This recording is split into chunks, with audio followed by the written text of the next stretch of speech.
मुझे नहीं था अंदाज़ा कि बहुत सारे लोग आईबीएस के बारे में जानते हैं और इससे सफ़र कर रहे हैं। किसी ने कहा वो 12 साल से सफ़र कर रहा है, कोई 10 साल से सफ़र कर रहा है।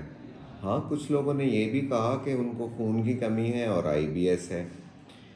तो आईबीएस में खून की कमी नहीं होती। अगर आपको खून की कमी है तो वो कोई और वजह हो सकती है। कुछ लोगों ने कहा उनका वज़न कम हो रहा है और साथ में आईबीएस है। तो आईबीएस में वज़न भी कम नहीं होता। अगर वज़न कम हो रहा है तो उसको सीरियसली देखना चाहिए। कुछ लोगों ने ये भी कहा कि आपने बीमारी के मुतल्लिक तो बहुत बात की, तो इसके ट्रीटमेंट के बारे में भी बात करें। क्या इसका ट्रीटमेंट अवेलेबल है? तो यस, इसका ट्रीटमेंट अवेलेबल है। हमारे पास बहुत सारे ऑप्शन हैं।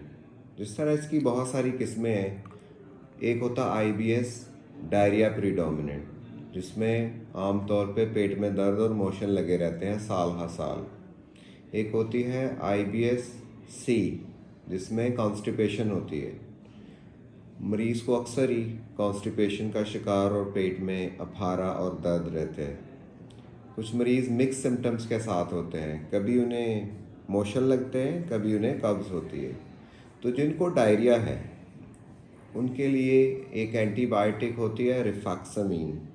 उसका 2 हफ्ते का कोर्स करना होता है, वो आपके डॉक्टर आपको बताते हैं। और उसके बाद उसमें प्रोबायोटिक्स का रोल है। प्रोबायोटिक्स आप ले सकते हैं, इमर्जिंग रोल है प्रोबायोटिक्स का। इसके अलावा पेपरमिंट ऑयल है, उसके कैप्सूल मिल रहे हैं। ये भी एक डिस्कवरी और इस पे नया डाटा और इसको हम यूज़ कर रहे हैं। Peppermint oil, probiotics. इसके अलावा बहुत सारा अहम रोल है डाइट के बारे में। पहले हम समझते थे डाइट का कोई रोल नहीं है, लेकिन अब लो फूड मैप डाइट है, जिसमें हम पेशेंट के खुराक में से रोटी और डेयरी प्रोडक्ट्स, अनियंस, सेब, ऐसी ग़िज़ाएँ जिसमें Ford map, fermentable oligosaccharide, disaccharide और पोलियोल ज़्यादा है, वो हम तलब कर देते हैं और फिर आहिस्ता आहिस्ता इंट्रोड्यूस कराते हैं। इसके अलावा इसमें एंटी डिप्रेसेंट्स का रोल है। और ये तो हो गया डायरिया प्रीडोमिनेंट, या मिक्स में भी तकरीबन यही चीज़ें चलती हैं। इसके अलावा जो कॉन्स्टिपेशन प्रीडोमिनेंट है, उसमें आप हाई फाइबर डाइट ले सकते हैं, प्रोकैलोब्राइड ले सकते हैं, और इसी तरह antidepressant, hypnotherapy, psychotherapy, yoga, इन सब का रोल आईबीएस के अंदर है।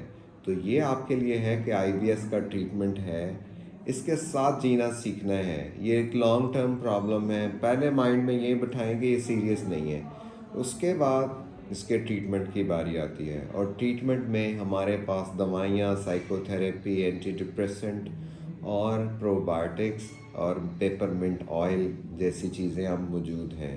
बहुत शुक्रिया। अल्लाह हाफ़िज़।